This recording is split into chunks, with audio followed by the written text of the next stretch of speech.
रामचंद्र की जय, पवन सुत हनुमान की जय श्रीराम। काय वाजव ना।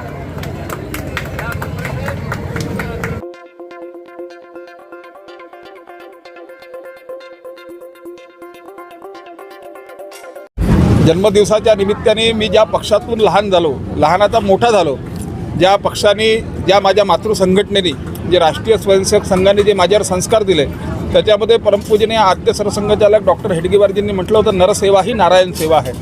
तर जितकी समाजाची आम्ही सेवा करू शकू, जितकं पथ अंत्योदय ज्या माध्यमातून आमचा पक्ष चालतो आहे, ज्यांनी दीनदयाल उपाध्यायजींनी जे एकात्म मानवता दर्शन दिलं होतं, प्रण अंत्योदय, लक्ष अंत्योदय आणि पथ अंत्योदय, शेवटच्या माणसापर्यंत आपल्या सेवा पुरवल्या पाहिजेत, तोच उद्देश माझ्या जन्मदिवसानिमित्त आम्ही ठरवला आहे। चष्मे वाटप आहे, कॅन्सरची टेस्ट आहे, महिलांसाठी HPVचं इंजेक्शन्स आहे, त्याच्यानंतर डोळ्यांची टेस्ट आहे, डोळ्यांचे निःशुल्क ऑपरेशन्स आहे। ह्या माध्यमातून जितका जनतेची सेवा करता भाग्य मिळेल ते माझ्यासाठी एकदम सौभाग्यदायक आहे। आता वर्षाव आहे, त्यांचं प्रेम माझ्यावर आहे। विशेष म्हणजे माझे गुरु श्रीकांतजी देशपांडे, ज्यांच्या माध्यमातून मी पक्षामध्ये काम केलं, माझे संघटन मंत्री होते, मी युवा मोर्चाचा तेव्हा अध्यक्ष होतो, तेव्हा मला श्रीकांतजींनी सर्वात चांगलं मार्गदर्शन दिलं। आज गुरूंचाही आशीर्वाद मला मिळाला, तर हे माझ्यासाठी अजून परम सौभाग्याची गोष्ट आहे।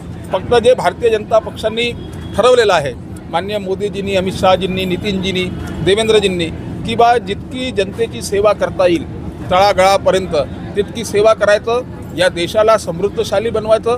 माझा देशापर्यंत तर नाही, पण मी माझा प्रभाग हा समृद्धशाली बनविल, हीच माझी ईश्वरचरणी, भवानीचरणी, कुलस्वामिनीच्या चरणी प्रार्थना आहे।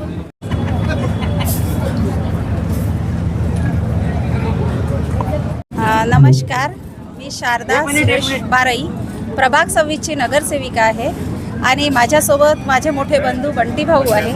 आज बंटी भाऊचा वाढदिवस आहे आणि वाढदिवसाच्या भाऊंना खूप खूप शुभेच्छा।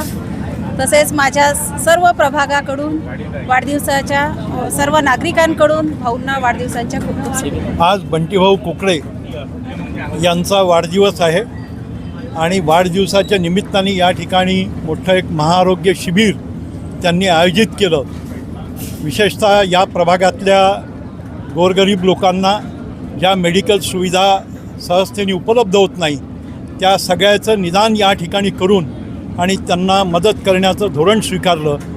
याबद्दल मी त्यांचं अभिनंदन करतो, त्यांना वाढदिवसाच्या हार्दिक शुभेच्छा देतो आणि त्यांनी आपल्या सगळ्या या लोकांची सेवा अशाच पद्धतीने करत राहावं, अशा देखील शुभेच्छा त्यांना देतो।